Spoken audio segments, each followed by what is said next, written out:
Medical college में दाखिला हर pre medical student का ख्वाब होता है, लेकिन बहुत ही कम स्टूडेंट ये ख्वाब पूरा कर सकते हैं और ये ख्वाब एमडी कैट से होकर गुजरते हैं। आज का हमारा ये इंटरव्यू एमडी कैट के बारे में है। अस्सलाम वालेकुम, मेरा नाम मोहम्मद अवैस है और इस इंटरव्यू में मेरा साथ देंगे मोहम्मद तला। मेरे साथ हैं महमून जाफ़र और हमज़ा बिन साजिद। महमून का ताल्लुक़ खैबर मेडिकल कॉलेज से और हमज़ा का ताल्लुक़ रावलपिंडी मेडिकल कॉलेज से। इन्हीं की ज़बानी सुनेंगे कि इन्होंने ये सफ़र किस तरह तय किया। आज का ये इंटरव्यू प्री मेडिकल स्टूडेंट के लिए बहुत अहम है। तो चलते हैं सबसे पहले महमून की तरफ। महमून, आपने एफएससी की किस तरह तैयारी की और किस तरह अच्छे नंबर लिए? अस्सलाम वालेकुम। बेसिकली जो एडमिशन होगा आपका, आपको दो मरहलों से गुजरना है। पहला मरहला आपका एफएससी का होता है और नेक्स्ट आपने एंट्री टेस्ट देना है। एफएससी में बेसिकली आपको जो चूँकि अभी नेशनल एमडी कैट हो गया तो दो चीज़ें हैं, एक केपी के में और एक पंजाब में। फेडरल बोर्ड ज़ाहिर है कॉमन है, बट दूसरे बोर्ड्स में डिफरेंस है। तो आपको एक माइंडसेट ये बनाना पड़ेगा कि कम से कम मुझे 1000 मार्क्स चाहिए ही चाहिए, क्योंकि ये अभी जिस तरह का मेरिट था इस दफ़ा 91.8 के करीब था और केपी में मोर देन 87 था, 88 के करीब था। तो आपको अब चूँकि आहिस्ता आहिस्ता कंपटीशन काफ़ी ज़्यादा बढ़ता जा रहा है, तो हमें एक चीज़ का ध्यान रखना है, वो ये है कि हमें 1000 मार्क्स तो क्रॉस करने ही हैं। बट केपी वालों के पास थोड़ा सा मार्जिन है कि 980 तक भी उनके पास चांस होता है, बट पंजाब में आपको 1020 30 करना ही पड़ता है। और फेडरल बोर्ड वाले नॉर्मली काफ़ी स्टूडेंट ऐसे होते हैं जो 1050 तक जाते भी हैं, 1040 30 में होते हैं। तो इसमें इस तरह है कि आपको एफएससी में एक इस तरह का माइंडसेट बनाना है अपना कि जब एफएससी के आपके पेपर हों तब तक आपका एफएससी का कोर्स एक तो फुली प्रिपेयर्ड हो, कि आपको जो जिस तरह एफएससी में है कि टू द पॉइंट चीज़ें हैं और सीधी सीधी बुक से आएंगी, तो ये चीज़ आपकी तैयार हो, आपकी इस चीज़ पे पूरी ग्रिप होनी चाहिए कि मेरा जो भी बुक में जैसे लिखा हुआ है इस पर मेरी ग्रिप है। इसके बाद जब एंट्री टेस्ट होगा उसमें आपको थोड़ा सा फिर माइंडसेट बदलना पड़ेगा, क्योंकि जो एमसीक्यूज आएंगे वो टू द पॉइंट नहीं आएंगे।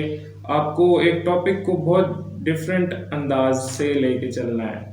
तो दरअसल बात यह है कि महमून अपने नंबर बताते हुए शर्माता है, लेकिन चलो महमून फिर भी बता दे कि आपने कितने नंबर हासिल किए एफएससी में। एफएससी में सेकेंड ईयर के पेपर नहीं हुए, 14 मार्क्स एक्स्ट्रा मिल गए थे। तो उसके साथ कितने बने? फर्स्ट ईयर में 471 थे, तो एफएससी में 1045 बन गए, वही डबल हो गया माशाल्लाह।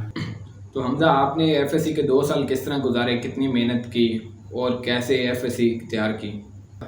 सबसे पहले तो ये कोई इजी गेम नहीं है एफएससी।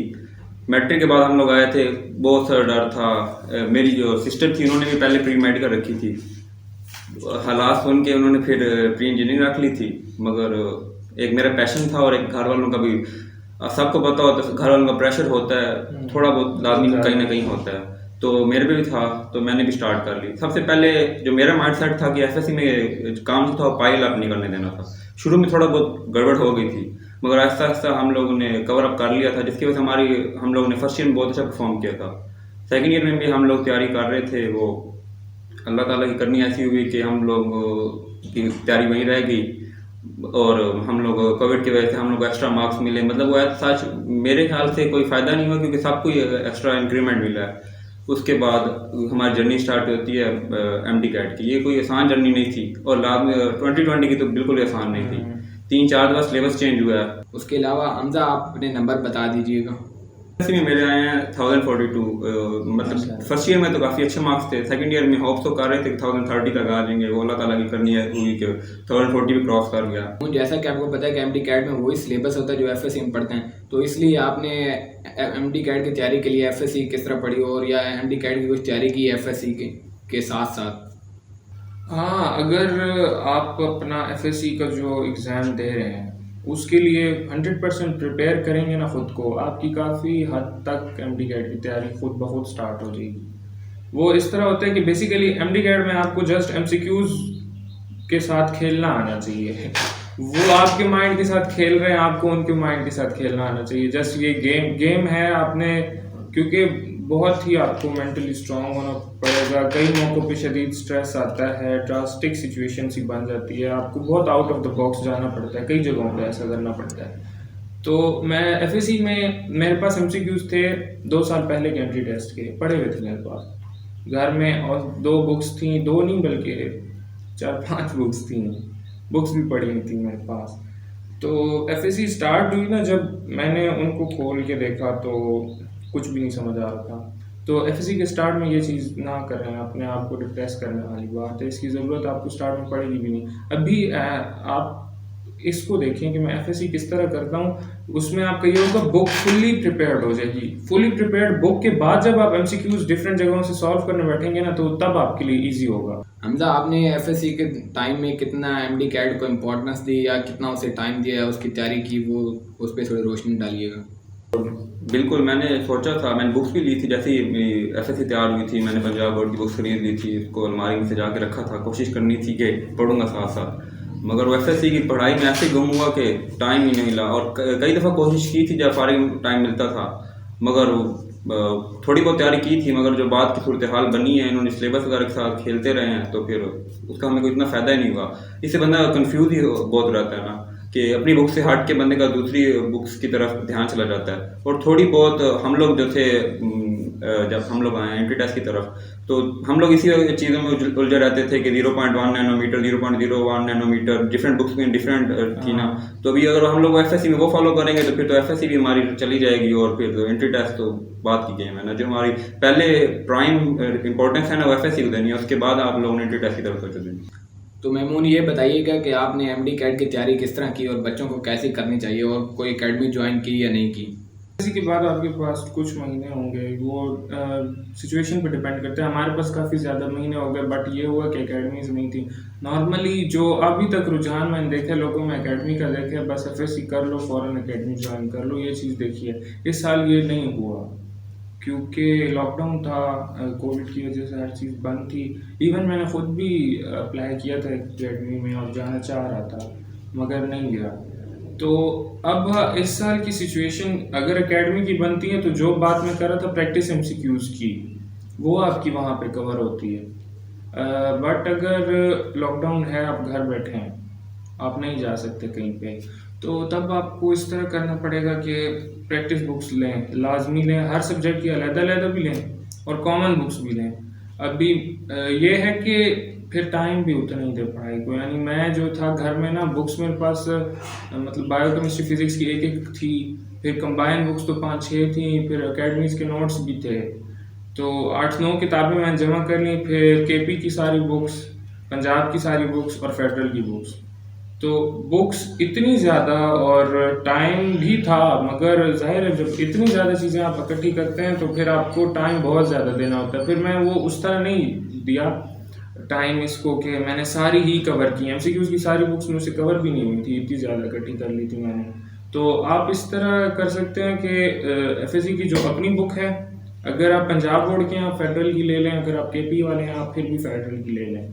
ये क्योंकि कॉमन आ जाता है और इससे आपको फ़ायदा भी होगा, ऐसा नहीं है कि फ़ायदा नहीं होगा। और इसके बाद जब आप ये दोनों बुक्स ले लेंगे तो आप एक टॉपिक को मिसाल देखेंगे तो दोनों बुक से देखेंगे, क्या पता उसमें ऐसा कोई पॉइंट हो जो इधर से कवर हो जाए, या दूसरी बुक में कुछ एक्स्ट्रा इन्फॉर्मेशन हो, वो देखेंगे। और साथ साथ प्रैक्टिस करेंगे डेली एमसीक्यूज़ की। अब कुछ बुक्स इस तरह आती हैं जो टॉपिक वाइज एमसीक्यूज़ होते हैं, जिनमें मैंने वो ली थी, और उनका उसके अलावा पास्ट पेपर की बुक भी ली थी मैंने। तो टॉपिक वाइज एमसीक्यूज़ का काफ़ी फ़ायदा होता है। अब एक दफ़ा मैं टॉपिक पढ़ा है एक बुक से, फिर मैं एमसीक्यू सॉल्व करने बैठा हूँ, मुझे कुछ नहीं आते, तो मैंने अपनी दूसरी बुक से पढ़ा, तो मैं देख रहा हूँ ये 1-2 एमसीक्यूज़ तो इसमें भी नहीं है, तो देन फर्स्ट बुक जो मेरी थी वो दोबारा देखा तो मेरे से पॉइंट मिस हो गया था। तो इस तरह की चीज़ें, इसका जब आप करेंगे तो ये फ़ायदा होगा। अब कोई टॉपिक आपको लगता है कि मैंने एफएससी में बहुत अच्छे किया था, मुझे पहले से याद है, आप फ़ौरन उसके एमसीक्यूज़ सॉल्व करने बैठ जाए। अंदर ये बताइए कि आपने एफएससी और एमडी कैट के दरमियान जो टाइम आता है वो कैसे गुजारा, और कैसे एमडी कैट की तैयारी की और अपने ख्वाबों को हासिल किया। और कोई एकेडमी तो ऐसा सच हम लोगों ने फिजिकल एकेडमी ज्वाइन करनी थी, मगर फिर हम लोगों को ऑनलाइन एकेडमी किप्स ज्वाइन करनी पड़ी, मशहूर ज़मानत थी, तो हम लोगों ने वही ज्वाइन कर ली। उसके बाद ऑनलाइन का कुछ फ़ायदा होते हैं, कुछ नुकसान होते हैं, हर बंदे की पर्सनैलिटी पर डिपेंड करता है। अभी हमसे सिलेबस कवर नहीं होता था, जो किप्स वाले बहुत आगे चले जाते थे, वो फिर हम लोग डिप्रेशन में आ जाते थे बच्चे। वो तब लीडर बोर्ड बना हुआ था, उसमें बच्चे लीडर से लीडर बनते जा रहे थे, और हम लोग की लीडरी पड़ी हुई थी। तो फिर इस वजह से काफ़ी मुश्किलात हुई थी। सबसे पहले मैं आपको बताऊंगा कि जो मेरे से गलतियाँ हुई हैं और जो मैंने बाद में रियलाइज़ किया कि मुझे ये नहीं करना चाहिए था, तो शायद मैं इससे ज़्यादा कर सकता। मैंने ये गलती की थी कि मैंने एक रजिस्टर मतलब 1-2 रजिस्टर लिए थे, उन्हीं से ना सारे सब्जेक्ट पे नोट्स बनाने लग गया था, और वो भी जो सर बताते थे सारा का सारा लिखता रहता था। इसलिए मुझे एंड पे मुश्किल हुई थी कि मैं बुक पढ़ूँ या नोट्स पढ़ूँ। मतलब आप लोगों ने नोट्स में सिर्फ वो चीज़ लिखनी है जो बुक में नहीं है, आपको ऐसा लगता है जो प्राइम है, इस वजह से आपने वो सिर्फ और सिर्फ अपने रजिस्टर में लिखनी है। तो बाद में आपको रिवाइज करने में बहुत आसानी होगी। मैंने सारा का सारा लिखता गया, ना मैं समझता कि बुक से पढ़ूँ, बुक से पढ़ता था रजिस्टर वाला रह जाता था, रजिस्टर वाला नहीं छोड़ सकता था क्योंकि वो 3-4 महीनों की मेहनत थी। उसके बाद सबसे आगे बहुत सी टिप्स एंड ट्रिक्स हैं एमसीक्यू सॉल्व करने के लिए, वो आपको आपकी जो रिलेटिव एकेडमी होगी वो आपको अच्छे तरीके से बता देंगे। अस्सलाम वालेकुम व्यूअर्स, अब हम इस इंटरव्यू को कंटिन्यू करेंगे। एक पार्ट के अंदर हम ये डिस्कस कर चुके हैं कि एमडी कैट की प्रिपरेशन कैसे करनी है, एफएससी में किस तरह की हमने प्रिपरेशन करनी है, किस तरह बुक्स को थॉरली रीड करना है। अब हम जाते हैं कि एमडी कैट में अपीयर होने के बाद कि कौन से ट्रैक हमने चूज़ करना है, कौन सा वे चूज़ करना है कि एमडी कैट में अपीयर होने के बाद हम उस टेस्ट भी अच्छी तरीके से उसको अटैम्प्ट कर सकें। तो मैं सवाल करूँगा महमूद जाफ़र से कि आप जब एमडी कैट में अपीयर हुए, आपने अच्छी तैयारी कर ली, तो उसके बाद आपका क्या माइंड सेट था, क्या ट्रैक आपने चूज़ किया कि आप उसको अच्छी तरीके से टाइम मैनेज कर सकें, प्रेशर हैंडल कर सकें? टेस्ट का वाकई प्रेशर होता है क्योंकि फर्स्ट टाइम बेसिकली सबसे पहले तो नम्स का टेस्ट होगा, उसके बाद एमडी कैट होता है। हर साल ही यूँ हो रहा है कि पहले नम्स का टेस्ट हो रहा है, तो नम्स में आपकी बहुत प्रैक्टिस हो जाती है। अब मेरे जहन में था, मैंने सुना था कि बच्चों के इतने एमसीक्यूज रह जाते हैं, मैं खुद जानता था जिनको कोई कह रहा था मेरे इतने रह गए, तो हमसे जो पहले अपीयर हुए थे मैंने काफ़ी के मुँह से सुना था, तो मेरे जहन में ये बात थी मैं टाइम वेस्ट नहीं करूँगा। नम्स का पेपर डिफरेंट पोर्शंस में डिवाइड था, 80 एमसीक्यूज बायो के, फिर फिजिक्स के थे 40, केमिस्ट्री के 60, इंग्लिश के 20। इंग्लिश की ज़ाहिर है एक ऐसी यूनिवर्सल सी स्टडी है, उसमें आप किसी एक जगह पर रिस्ट्रिक्टेड होकर तो पढ़ते नहीं हैं। तो उसमें यूँ था कि आपने ना एक तो है ना टाइम मैनेज करना, एक है स्पीड लगाना। मैंने सोचा था कि पहले मैंने पेपर देखा, मुझे कुछ एमसीक्यूज नहीं आ रहे थे, तो मैंने कहा अगर इस पे टाइम वेस्ट करूं, तो मैं उस स्पीड लगाने की तरफ चला गया था। मैंने 50 मिनट्स पहले पेपर ख़त्म किया था इस वजह से नम्स का।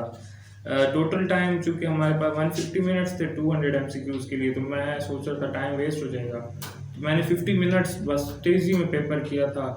तो ये चीज़ बेहतर है ना करें कि बहुत भागने दौड़ने वाला काम नहीं करना चाहिए। उनकी बातों से हम ये कंक्लूड कर सकते हैं कि failure is not the final, you will be crowned with victory by having hard work and optimistic approach, कि आप बस try again till you succeed, Allah will give you the fruit of labour. अब हम जाते हैं हमजा बिन साजिद की तरफ और उनसे पूछते हैं कि आप जब एमडी कैट में अपीयर हुए, नम्स में भी आप अपीयर हो चुके थे, आई थिंक सो 148 मार्क्स थे आपके नम्स के अंदर, फिर आपने एमडी कैट का प्रिपरेशन की, उसमें अपीयर हो गए।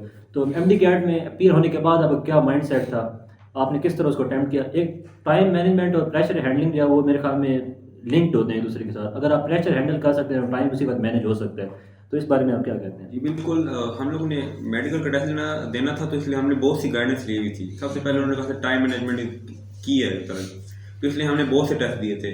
ई कैट हो गया, हम लोगों ने बायोमेडिकल इंजीनियरिंग करनी नहीं थी, वैसे हमने एक्सपीरियंस के तौर पर ई कैट दिया था, टाइम मैनेजमेंट थोड़ी बहुत आ जाए। उसके बाद हमने नम्स का दिया था, जो मेरे लिए एक फेलियर ही था एक तरह का, क्योंकि बायो का पेपर देख के मतलब मैं बिल्कुल एक्साइटेड हो गया था, तो ये तो भाई मेरे नीचे की चीज़ है, इसका तो मैंने पूरे नंबर लेके जाना है। वो मैं उसने मुझे ज़रूर खाक में मिला और मेरे फिर 148 मार्क्स आए। मतलब मैं बिल्कुल एक्साइटेड हो गया था, मैंने आधा घंटा पहले पेपर कर लिया था, मैं बिल्कुल ओवर कॉन्फिडेंट था। उसके बाद मैंने थोड़ा रियलाइज़ किया कि नर्व गेम है जो इंट्री टेस्ट है, मतलब इसमें इतना आपका नॉलेज चेक नहीं होता जितना आपका पैशन चेक होता है और आपका एबिलिटी चेक होती है कि आप मुश्किल सूरत हाल में अपने आप को किस तरह कंट्रोल करते हैं। अच्छा, अब आप ये बताएं महमूद जाफ़र कि आप जब आपका एडमिशन हो गया खैबर मेडिकल कॉलेज के अंदर, तो उसके बाद आपको लाइफ के अंदर क्या चेंजिंग्स दिखाई दी कि आपने कॉलेज लाइफ भी गुजारी, स्कूल लाइफ भी गुजारी, अब आप मेडिकल कॉलेज के अंदर चले गए, तो कुछ चेंजिंग्स आई हैं, आप पे कोई हेक्टिक रूटीन आई है? ज़ाहिर बात है मेडिकल स्टूडेंट्स के लिए हेक्टिक रूटीन तो होती है, तो उसके बारे में ज़रा प्री मेडिकल स्टूडेंट्स को बताया ताकि वो रेडी रहें इस चीज़ के लिए कि उन्होंने आगे जाके मेडिकल फील्ड के अंदर इस तमाम चीज़ों को फेस करना है। की जो लाइफ है मेडिकल की स्टडीज़, मतलब अगर सिलेबस के लिहाज से बात की जाए तो बहुत ज़्यादा, पूरी एफएससी मेरी इस अभी मैं 2 महीने गुजारे हैं, पूरी एफएससी भी छोटी थी, ये 2 महीने में जितना कुछ पढ़ना है ना वो उससे कई गुना ज़्यादा है।